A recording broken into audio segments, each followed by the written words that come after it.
worry if you can't hear what I'm saying. I couldn't even hear myself. This is the loudest sound you could possibly conceive. And, as it turns out, the cleanest.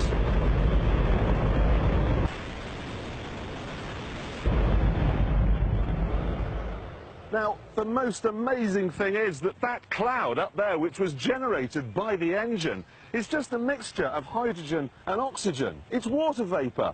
And in about an hour's time, someone in Mississippi is going to get wet washing. It will actually rain. I told you! It's raining! That's unbelievable!